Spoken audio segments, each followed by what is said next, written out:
boldly engaging the mindless propaganda of our time, apparently with reason. This is Rage of the Age. This is Rage of the Age, and we have with us a former California teacher. She is the director of the California chapter of the United Families International and also its missions relations director. She is involved with the Alliance to Protect Children and is a lobbyist to the United Nations. I want to introduce to you today April Gallart. April, welcome to the show. Thanks for having me, Phil. Appreciate you taking the time. I appreciate you taking your time for this. So what is it then that United Families International does? So we are a pro-family lobbyist, non-governmental organization, or NGO. So we are not-for-profit. We go there and lobby on behalf of the traditional family and protecting children against graphic sex ed in the schools. And then also the Alliance to Protect Children. Is that a different group that combats it in a different direction?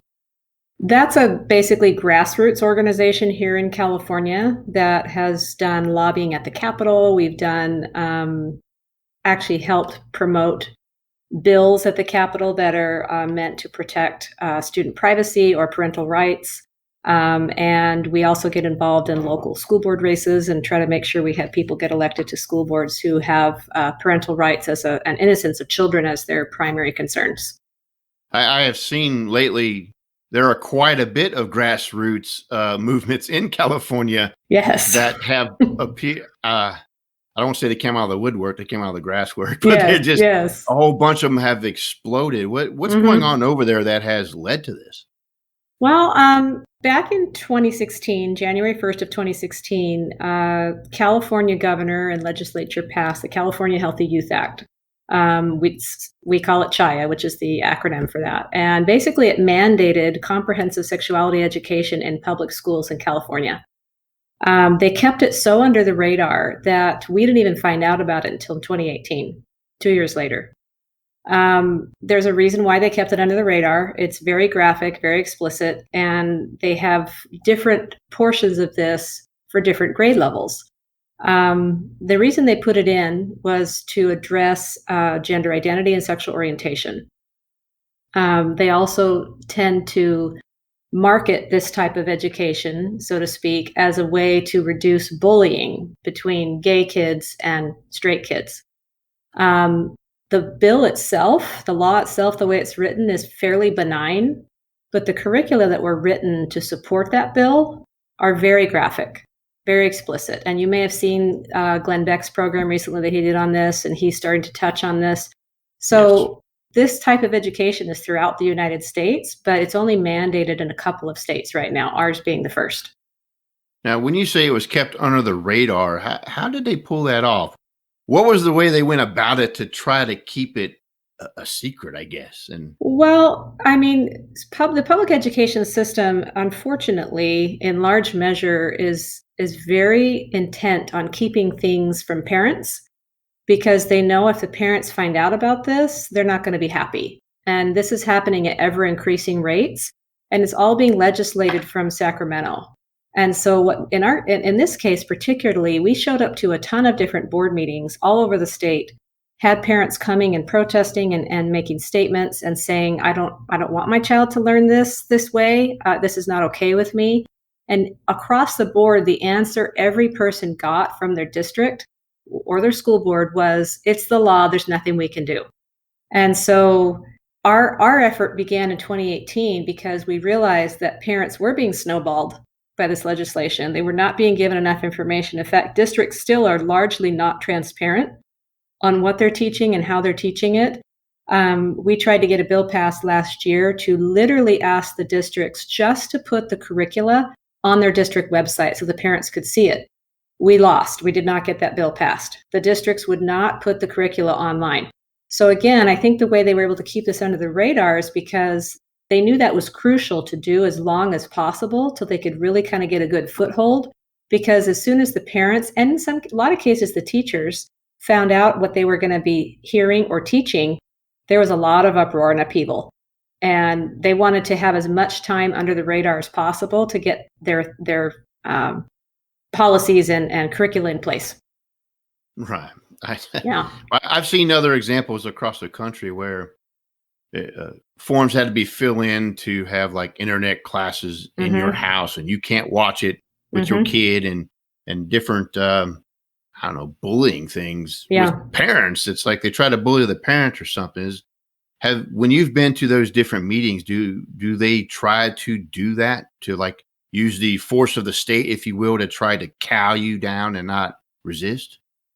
Of course. We've had parents actually. So, what most districts did is they would actually say, okay, you can come and see the curricula, but you have Mhm. to go to the district office. Well, if anybody has tried to do that before, the district offices are usually open like 8 to 4 or 5. So, if you're a working parent, you're going to have to take time off of work to go to the Mhm. district and look at this material. Not to mention the fact that is it even in your language? And so parents would go to the district office when they did, but the curricula was, I mean, hundreds and hundreds of pages. You can't even get through it all in your hour lunch break. So you would have to take a day off work or get someone to babysit your children while you go down for 6 hours and study. And still, you're not going to see it all, because the way they do it is they have stuff that's printed out on paper, but then they'll have links, online web links. Well, you can't click on all of those depending on the format they're showing you the curricula. And so Mhm. parents would ask questions. I talked to a parent who went in and she was looking through it on a computer screen, and she got to a certain page and she said, hold on a second. I thought that we came to the board meeting and you said you were going to take this lesson out. And the person said, which one is that? And she mentioned it, and and did a click of a button on her computer behind the desk and said, it's gone now. So the problem with that is they can constantly take things out, and then the parent is satisfied, leaves the office, right? Then the next thing you know, when it comes back in the class, it's right there again. So they keep the parents constantly having to watch them. I've had parents say they call the district and ask for an appointment. They leave voicemail, they send emails, there's no response. And this is not just one or two districts, this is a lot. And Right. so they honestly have just cut parents out of the conversation. And one of the reasons for that is this bill's sponsors were organizations like Planned Parenthood, the California Teachers Mhm. Union, Equality California, some really big, money heavy organizations. And Right.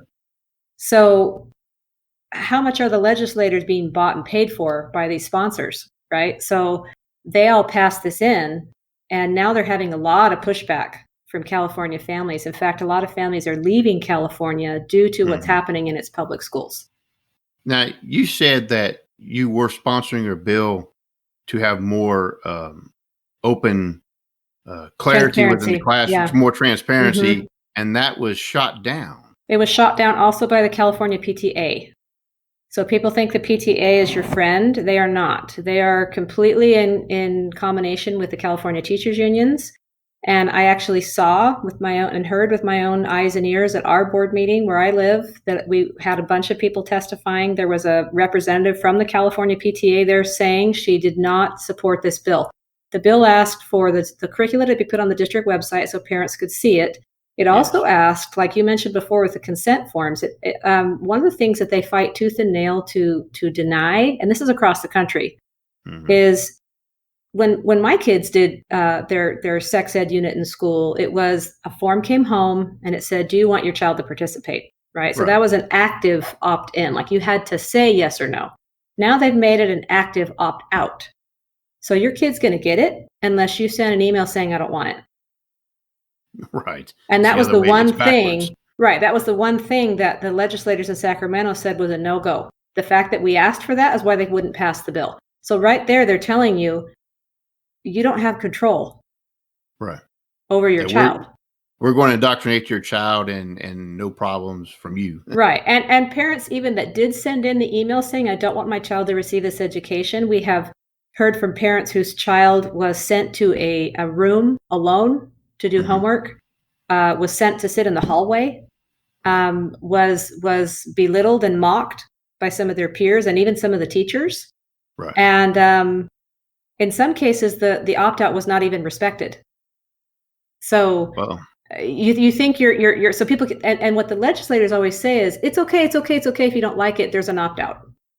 And so right. that's what But they really, there's always not. say. And there's really Yeah. not, because and then the other problem with the opt out is they've now begun rewriting all of the California state frameworks for every subject to realign or to align with the California Healthy Youth Act.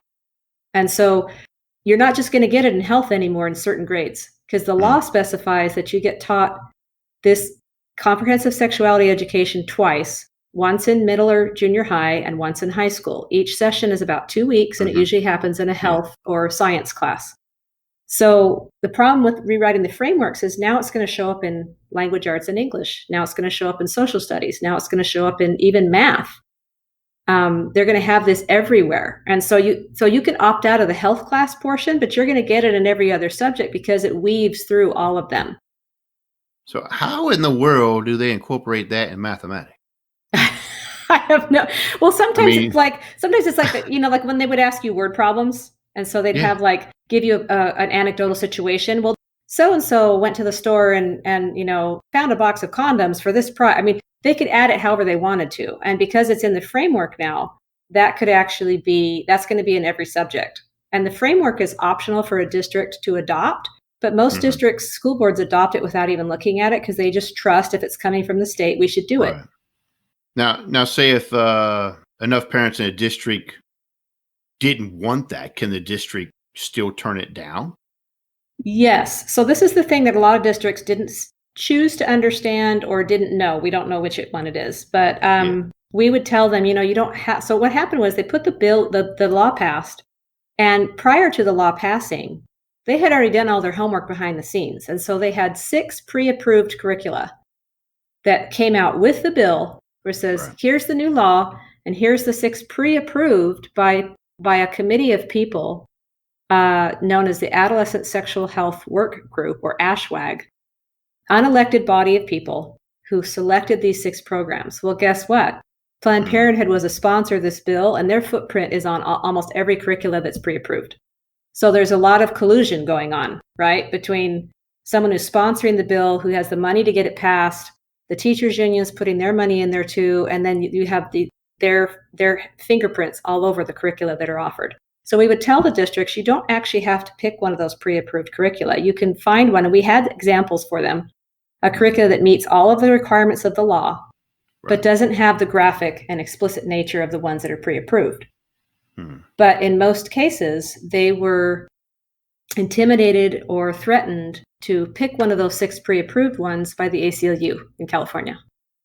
And they would go around 2 board meetings at the same board. I don't know if the same one or different one. I saw their representative come to my board meeting and literally threaten my school board right in my hearing and said, you guys have taken a long time to pick a curricula. It's time to pick one of these 6 curricula. We're watching.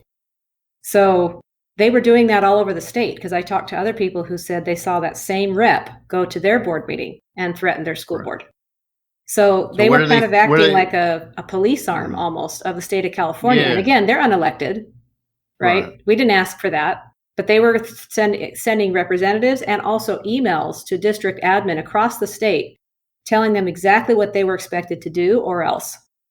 And what was the threat? I mean, what are lawsuits? Lawsuits for following the law? No, lawsuit for not following the law. So if you're not transgressing the law, though. No, but if you did, but that's the problem. So they said, so a district could even write their own curricula. Okay, they could do that as well. The problem is that the ACLU was making it sound like you have to hurry up and pick one. And so since the districts didn't feel like they had time to either write one or find their own, they would just say, fine, whatever, and they'd get one of the 6. So some of it was time pressure, and others of it was just, no, you can't pick anything else. You have to pick one of these because you have to go through an approval process with any other curriculum. So there was a lot of deceptive advertising, so to speak, going around for these pre-approved programs that, and districts felt like time and time again, what they would tell us was, literally they said this, it was almost like a playbook. They all said, our hands are tied, it's the law. There's nothing we can do. I mean, you said advertising, I call it intimidation. That's pretty much exactly what that was. Yeah. You were being a little kind. So even now, can a district, having realized its error, can it go back and just redo the curriculum again? Sure, of course, yes. And there have been there was a friend, a colleague of mine that I was working with in this effort, and because we happen to be in the same school district, he, retired, didn't have kids actively in school anymore. He was part of a task force for my district to actually try to rewrite the curriculum they had already bought. So my district had already bought a curriculum. Some were had cost associated with them. Some were free. Yeah. And our district chose one that had a price tag on it. And so they rolled it out, showed it to the teachers, and the teachers apparently at first all said, "This is horrific. We don't want to teach this." So they went back to the drawing board and they said, "Okay, well, why don't you teachers work on trying to write something on your own?" Mm-hmm. So they spent time doing that. But in the meantime, they were putting together a task force and saying, "Can you guys now go through this curriculum?" The task force consisted of some were teachers, some were health professionals, some were parents, community members, to come together and actually try to take the bought curriculum and change the parts of it to make it palatable to the families in our district. They spent an entire year doing that. We had a ton of people testifying for it, et cetera, just to all come down to the district saying, "Well, thanks so much for all your efforts. We're going to adopt it anyway, with a few of the changes from the task force, but not really enough. And then we're going to add another one just to make you really happy." So now they have 2 curricula in my district that they're using. So trying to fix one, they added another one. So the reason I brought that up is my colleague that was on that task force, he actually took that horrific curriculum and rewrote it so that it follows exactly the provisions in the bill, but it doesn't have the explicit graphic nature of the original program. And he now offers that completely free of charge to any district. So we've brought that curriculum all over and said, "Have you looked at this curricula?" Because it follows the bill exactly. It's written and put together by someone who knows one of these curriculum quite intimately from having spent almost a year looking at it. And it completely complies with the law. He's gone through the approval processes and it's free of charge. Now you just have to get a district that's brave enough to take that leap. Yeah. Well, what's the name of that curriculum and where can you get it? It's called HEART, all capitals, HEART. Okay. And you can usually, if you look it up online, you should be able to find it. I can try to send you a link and you can put it out. And so it's already pre-done, like you said. The district just has to have the courage, yes, to actually adopt it and not be intimidated by entities that be, right? Yes.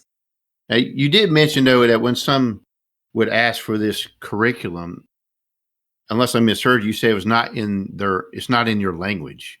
Are you mean it's like in legal speak, or is it an actual different language? No, for an example, when they had the new framework come out, when I mentioned the health, the California frameworks for each subject. So they started with the health framework because this most closely aligns with health. So when they rewrote the health framework and they said, "Yes, you can all look at it. You can look at it and read it." Well, they only published it in English. So what about all the Korean-speaking parents or the Spanish-speaking parents or the Russian-speaking parents that are here?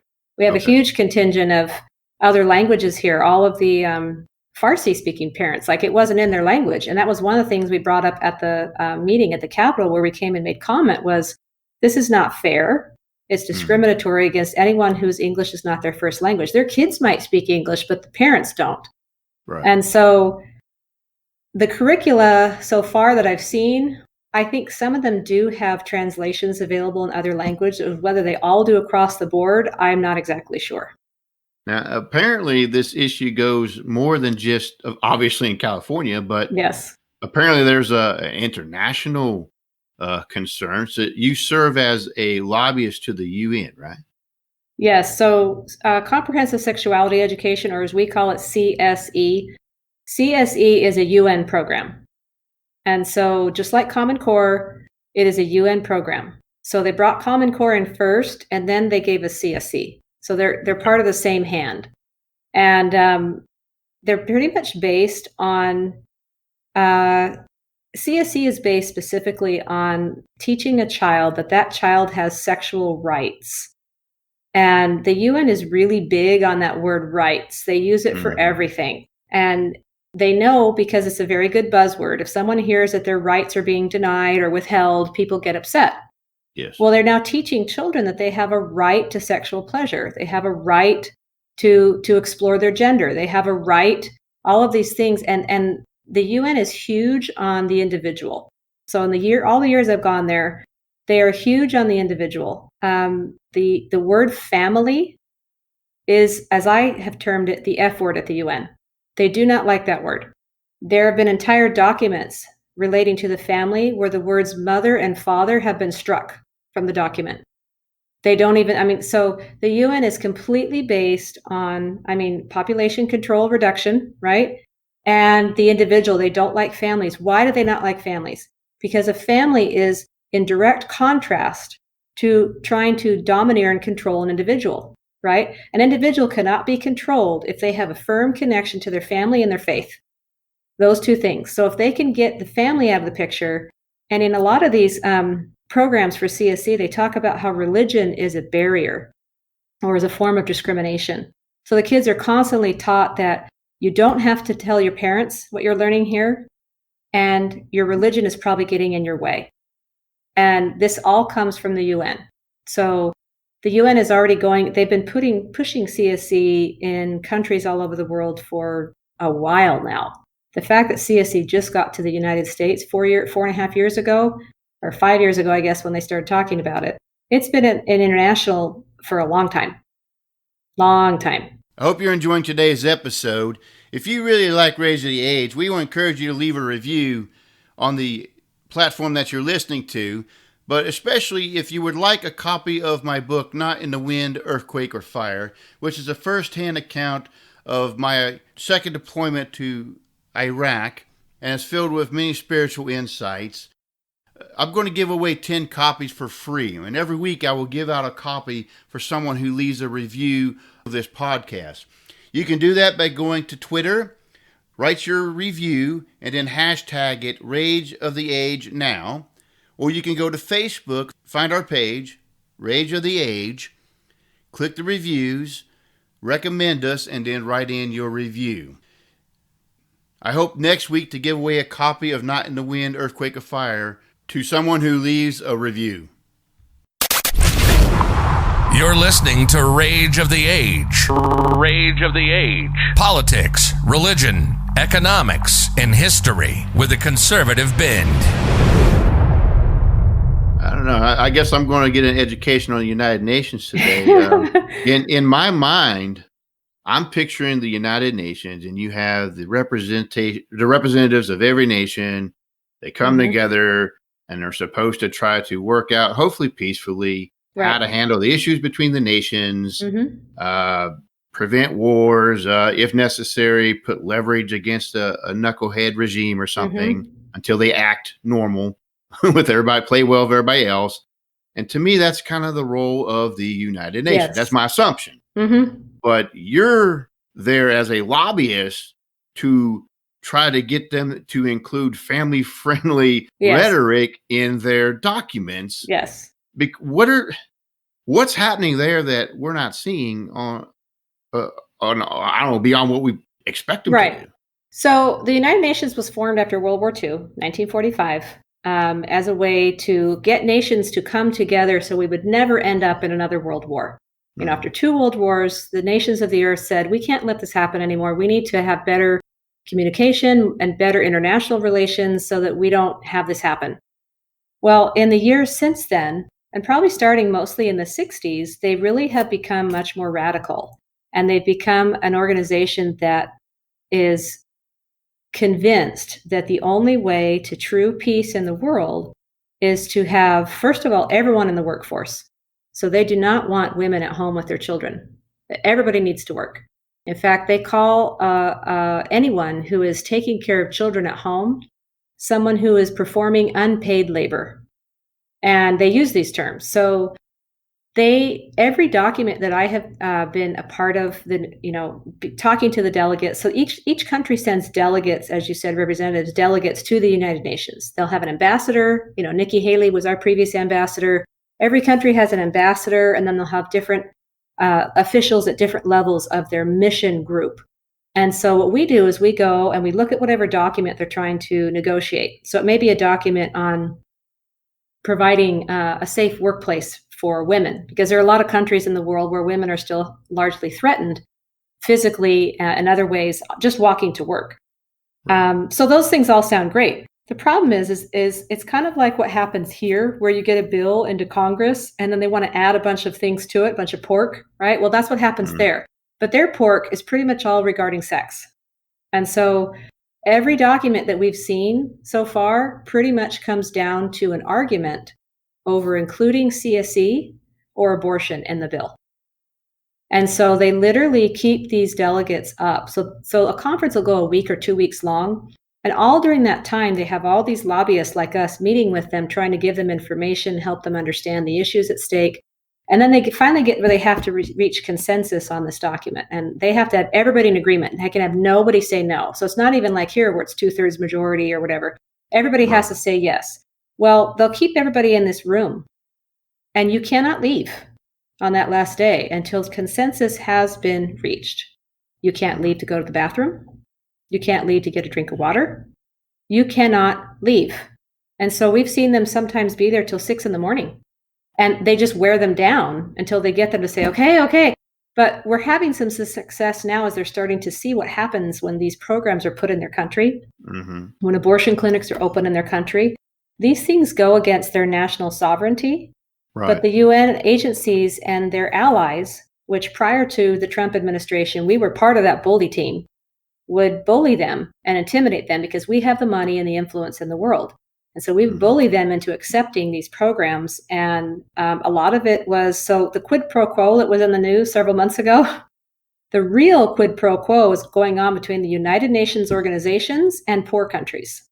So you have UNICEF, UNESCO, UNFPA, WHO, and the World Bank. They all work together in tandem. And so the UNFPA, something that I try to teach people, especially with this election year, is that President Trump defunded the UNFPA. I think it was about a year ago, to the tune of like $60 million. It was quite a big number. And of course, the media attacked him over it. The UNFPA does so much good work all over the world. The UNFPA, what they honestly do all over the world is promote abortion. Right. That's what they do, because it is the population fund of the United Nations. So population, in their mind, means keep the population down in countries where they're poor. So then he defunded the WHO, and people were upset about that too. Well, the WHO is one of the people that comes, they have a connection with CSE. So in their training manual, their instructions on how to teach CSE, they say that a child between the years of 0 and 4 should understand the pleasures of self-pleasure. This is the WHO, okay? They also say that a 9-year-old should know how to put a condom on. A 9-year-old. And so I have pictures of 9-year-old, girls in Africa with a model of male genitalia, and they're having to put a condom on it. And you can see the one girl, she's looking away like, I don't even want to do this. And this is their answer to teenage pregnancy in the world, is to teach CSE, teach them how to put a condom on, teach them that masturbating is perfectly fine. And they also teach them everybody does it. Everybody does it. There's nothing wrong with it. Yeah. Locking everybody in the room and not letting them leave, to me, hardly sounds like a consensus. That's like you extorted them for an answer. Exactly. To call that consensus is a big fat lie, in my opinion. And there's a ton of other things that they do. I mean, but in general, every document comes down to an argument over the ones who want the sex ed and the abortion in there and the ones who don't. The good news is that their countries are starting to band together. So like the African nations now vote in a bloc. Yes. And so about 3 years ago, they stood up and said, we don't want this CSE the way it's written, because the way it's written is it pushes the parents out. It says the parents have no right to hear what's being taught. And they said, no, that's not how our culture works. Our culture is very family-centered, and the parents want to be involved in what their children are learning. So there's a Middle Eastern bloc. There's different voting blocks. And by voting together, they've now realized they have the power that a large country like Canada, or the EU has, because the EU is huge lobbying for all the abortion and the sex ed stuff. Yes. I was going to ask you about the issue of sovereignty and how that works with the United Nations, because, again, maybe my brain's too simple, but the nations created the United Nations to cooperate, not for the United Nations to be a government to tell all the other nations what to do. Right. But that So seems to be what's happening. that's exactly what's happening. So they have a lot of, you may have seen this floating around in people's posts, whatever, and a lot of people think it's a conspiracy theory, and they talk about the Agenda 21, right? Well, Right. as we know, as time goes on, conspiracy theories actually are the real truth. And so the UN has something called Sustainable Development Goals, or SDGs. And you can look them up online. Anyone can find them. Just put UN Sustainable Development Goals, you'll find them. They started out with maybe 10 or so. I think they're up to like 17 now. And they're in all different areas. And they're asking every country, every member state of the UN, which is pretty much every country in the world has a delegate there. And they're saying, okay, we need you to meet certain objectives in each of these areas. And those countries will have to come and almost like testify in front of a panel of delegates from other countries on how they're doing in these different areas. I think personally that's very insulting, that you have to come and testify to a bunch of other people who have nothing to do with your country or its laws. And you have to testify to them and say, yes, we're doing a great job. And then they're allowed to answer and say, well, you're not doing a good enough job here. So they're kind of making judges and juries out of people that don't have that license or ability to do that. And so one of the things that we found is very helpful is to try to give these delegates tools to help them regain and retain their sovereignty. So like in a lot of cases, they may have taken money for the CSE or the abortion clinics, realized what that actually was doing to their culture and their traditions. And now they're pushing it out. And they're saying, I don't want this. I know you got a lot of money, but no. So just recently during COVID, I believe it was Ecuador, asked for COVID relief. Okay, so a country like that, they probably needed what? Medicine, food, life-sustaining things. That's what you think the UN is there for. So the UN said, sure, we'll give you 46 million, but 3 million of it has to be for abortion. And if you don't do that, you can't have any. And this is what they do all the time. So they'll come in and say, you don't have, just in Kenya, they tried to put an abortion up to birth rule in there. Luckily, Kenyans are very conservative, and it's actually illegal to have abortion in that country. But the efforts never stop. They just keep pushing and pushing and pushing what they want on every nation in the world, regardless of what your traditions or your culture or your people even want.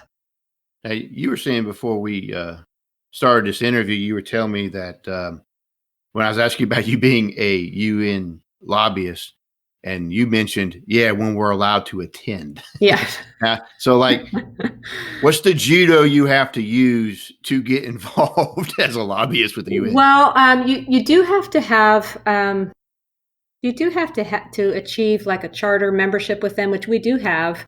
But I was speaking specifically this year because of COVID, they've pretty much shut the whole UN down, and no one's been traveling over there. And so, but another facet of that is this, the pro-family NGOs, which we are one of, and there's quite a few of us, have been sidelined now for 4 or 5 years, at least, by the organizations that set up these conferences, because they just don't like pro-family groups. And so we used to be able to get events with speakers inside the UN.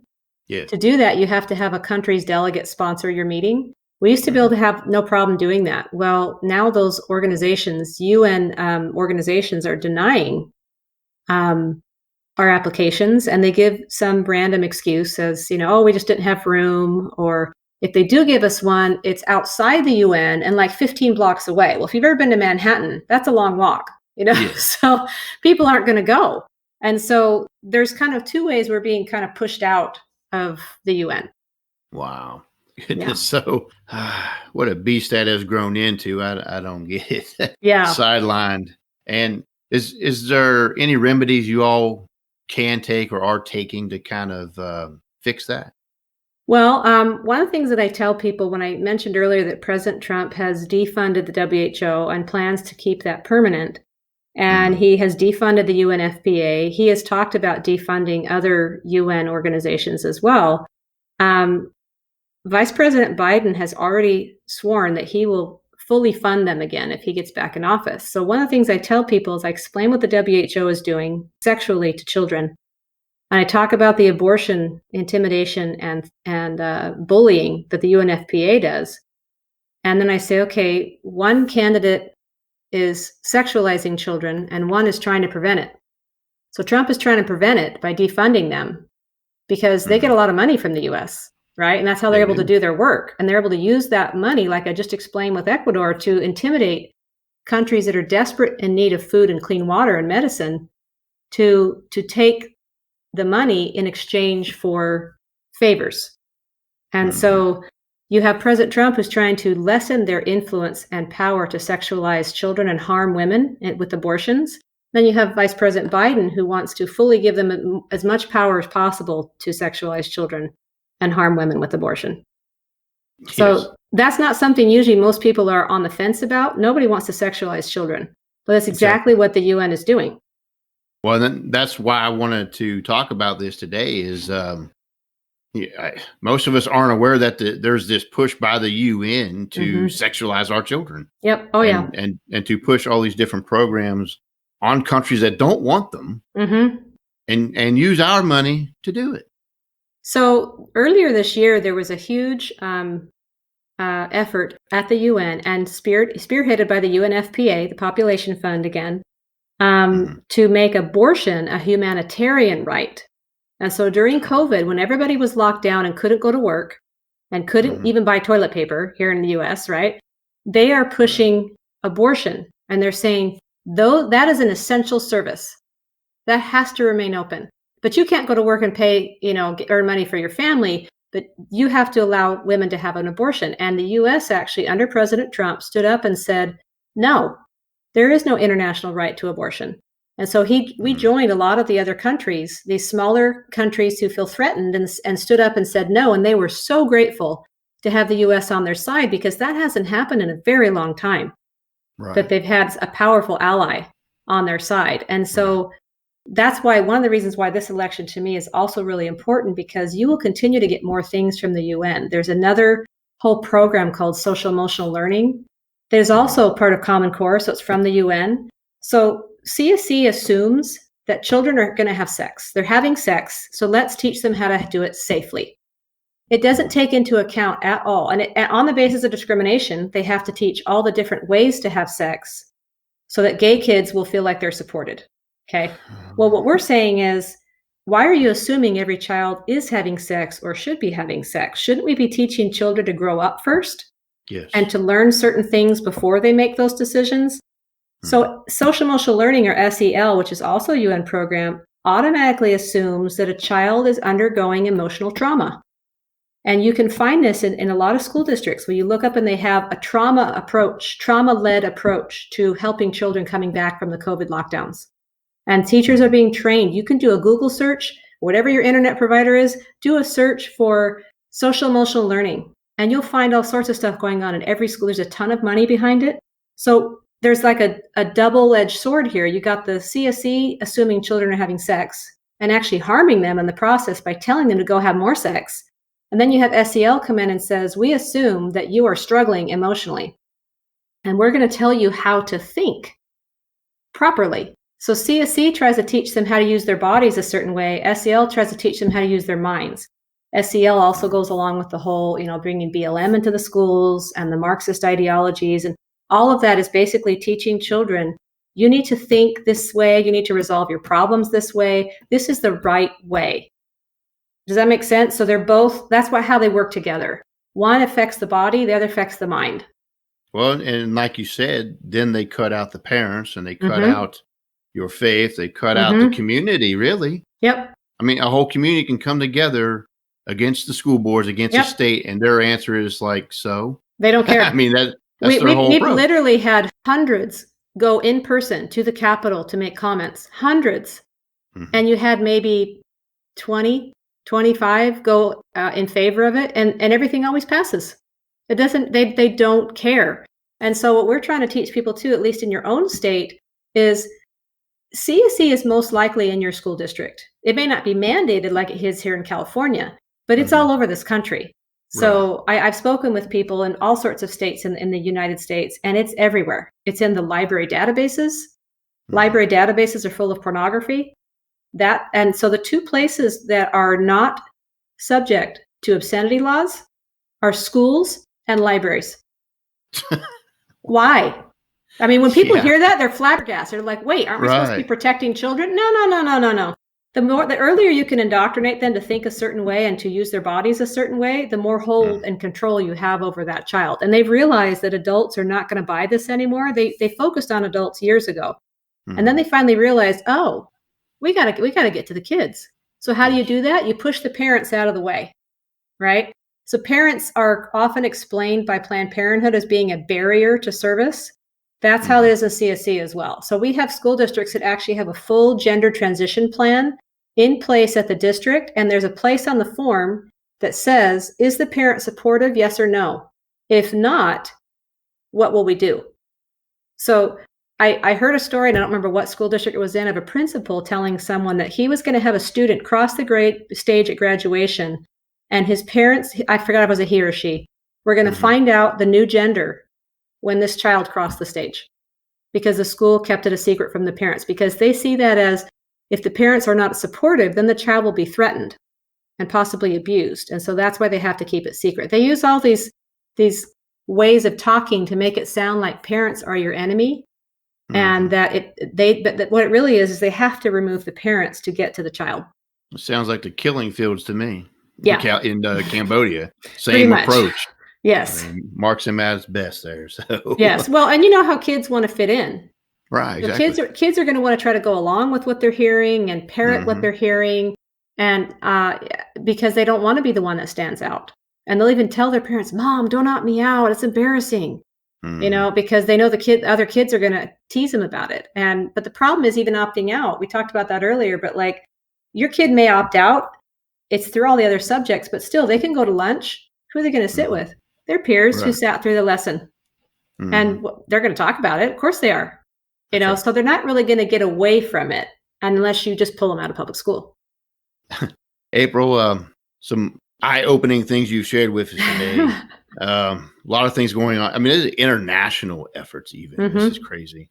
And you can't just assume it's just California. No. They're going to meander and infiltrate any aspect they can. Parents need to be on their guard. I don't know. I'm starting to wonder if we just need to arm ourselves and kick people out of those schools or something. Because it's like, if you're not going to listen to all these people, at some point, something's going to have to give. And it's not my children. That's how I feel about it anyway. Well, the public education system, unfortunately, is completely broken. And one of the biggest reasons for that are the unions. So the teachers' unions are hugely pouring a ton of teacher dues, which most teachers don't even know that their money is being used for this, to promote BLM in the schools, to promote the graphic sex ed in the schools, to promote all of this, you know, anti-parent, anti-family stuff into the school. So that, and then you put in the clubs. You know, they've got all sorts of clubs that your kid can join. And you don't know really what goes on in those clubs because they're only asked to have one staff member be present, but they can invite anybody to speak in those clubs. So your kid is kind of attacked on all sides, you know, and they're bringing in all this racial justice stuff into the schools. And you have no say in what's going on because everything is being pushed by the teachers' unions. Right. So if a teacher speaks out against it, they get harassed and threatened by the teachers' unions. So it's just kind of a system that needs a complete overhaul, honestly. I definitely agree with you on so many levels. April, it's been a real pleasure having you with us today. And I thank you for sharing with us everything that you did. Well, I appreciate your time, Philip. I want to take a quick opportunity to give a shout out to two podcasts that I want to recommend that you listen to. The first one, of course, is the Gary Wilkerson podcast, which is a podcast of the guest that you're listening to today for today's program.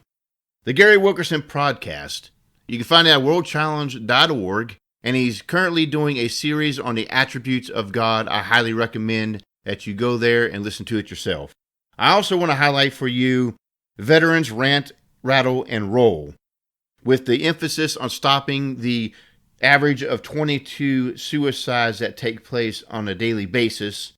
And the whole aspect of the show is to have veterans come on, rant, rattle, and roll, and talk about their lives and everything that's going on, and of course, to emphasize to others to not take your own life.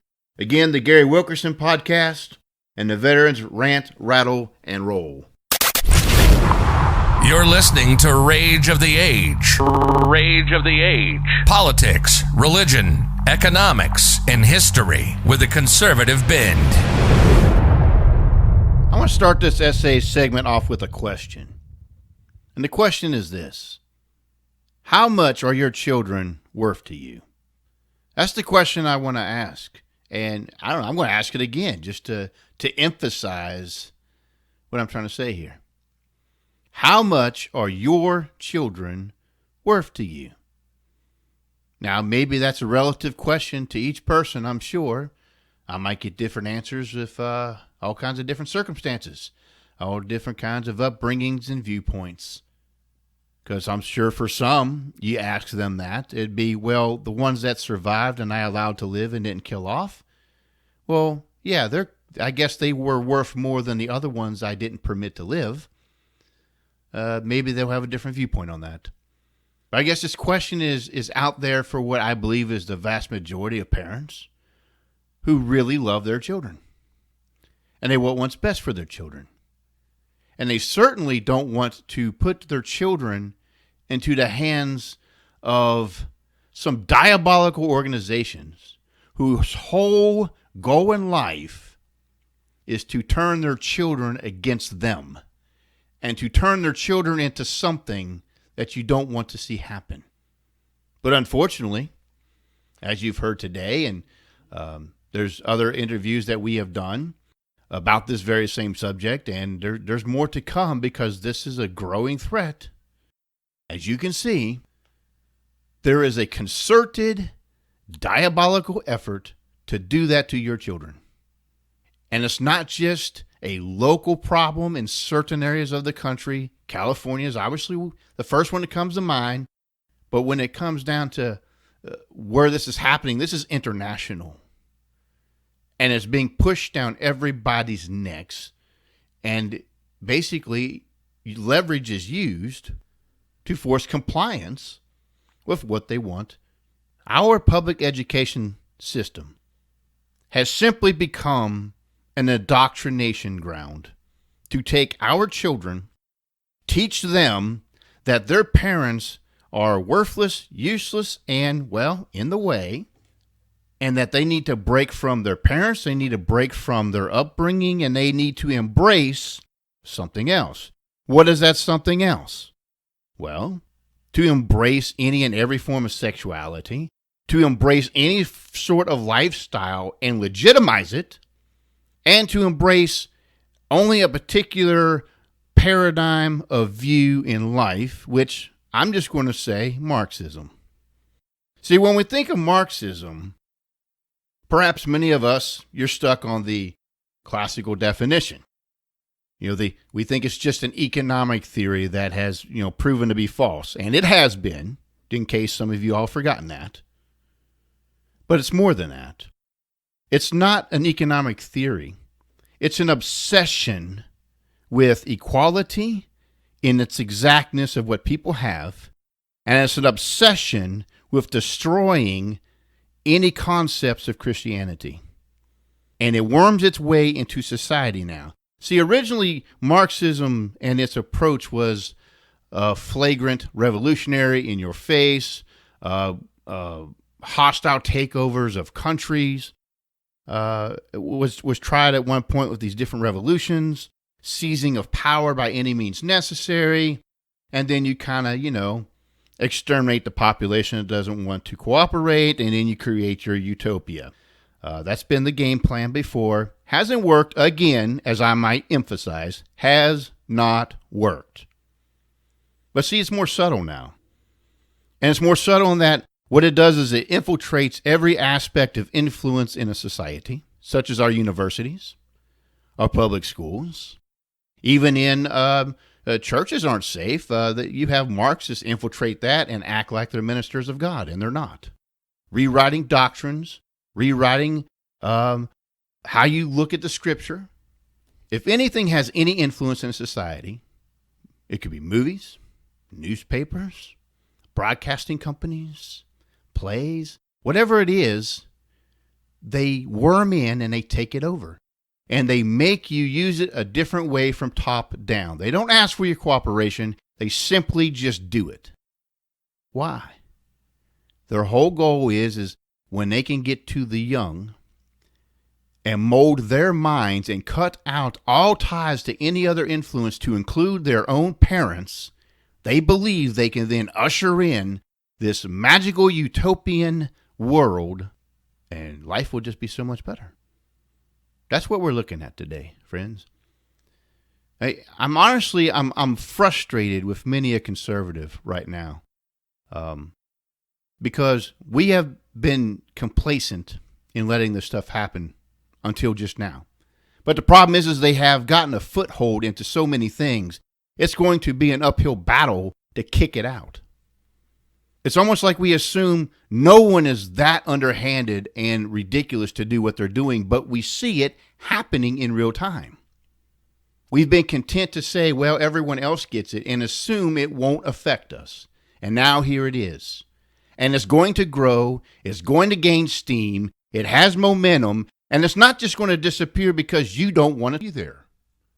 They're just going to ignore you anyway. The things you've been hearing lately about California's educational system is just the tip of the iceberg. It's just a starting ground. They obviously have the perfect settings there to try out every social experiment they want to do, and that's where they can get away with it. And then when they pull it off, they sit there and go, oh, look, it works here, whether it does or not, whether the people there want it or not is irrelevant. And then they take that as their precedent to say, see, you should try it too. My firm belief, honestly, is that they have been doing this with such certainty and without much concern for, consequences, because they honestly believe that you, the parent, are not going to do anything. They honestly believe that we're just going to accept it and they're going to get what they want. That even if we show up at their meetings, they believe that by just ignoring us and doing it anyway, they're going to get away with it and we'll just go home. We'll be mad and sulking. We might even complain about it to our kid. But in the end, nothing will change. Why? Because we sat here and let them do it, and we need to take more action. I commend people like April Gallart and the other organizations she represents. They go to the UN, and for other organizations that I'll be talking about further on this podcast that are fighting back finally, these grassroots movements that are finally taking a stand and finding ways to fight back against this. Because here's the ugly political reality. Until these people who are in office realize they can be hurt by continuing this way, they're going to do it.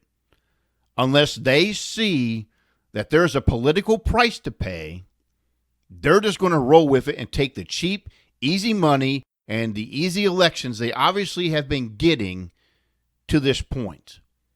Now, this has got to go beyond bipartisan lines. This shouldn't matter if you're a Democrat. This shouldn't matter if you're a Republican. It shouldn't matter, whatever you want to call yourself, libertarian, independent. I ask the question, how important are your children to you? Are you willing to have an entity that simply disregards you and will indoctrinate your children no matter what you say about it and cut you out of it and keep it a secret from you and create something else other than what you intended for your child? You wanted to teach them good character. You wanted to teach them the morals you have. You wanted to show them your family's history and all these good things, and they're going to rip it from you. Are you okay with that? Are you really okay with that? Are you willing to break away from bipartisan lines and join together and go to the throat of these people who are coming after your children? Because if you stay divided on this issue simply because of someone's political name, one party or the other, then they got you where they want you. Fear. This is one of these issues where we need to just come together, regardless of party, and say, you are not teaching this garbage in our school. You will not keep the parents out of the educational process of their children. Now, of course, that means we have to be serious in making that happen. You want to know how to make that happen? I've explained this in another episode, but we can relook at this again.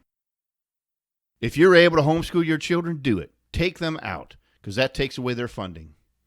Take your children out. Let them know that the reason you're doing it is because of those laws, and that you will be teaching your own child from now on. That's one of the first moves you can make. Every chance you can get with that school board and the districts, and you can get with the representatives about this thing, go and bring an armed gang with you. I mean, we need to make this plainly clear that you are going to have the ugliest fight in your life if you come after our children like this. And it's going to cost you. Maybe private school is a better option for you. If you can do that, take that. If you're a teacher, quit paying dues to the teacher unions. Legally, you don't have to do it no more. I would even say, if this can be done, if you're a teacher and you like the idea of having a union, maybe we need to figure out another way to make a competitive union.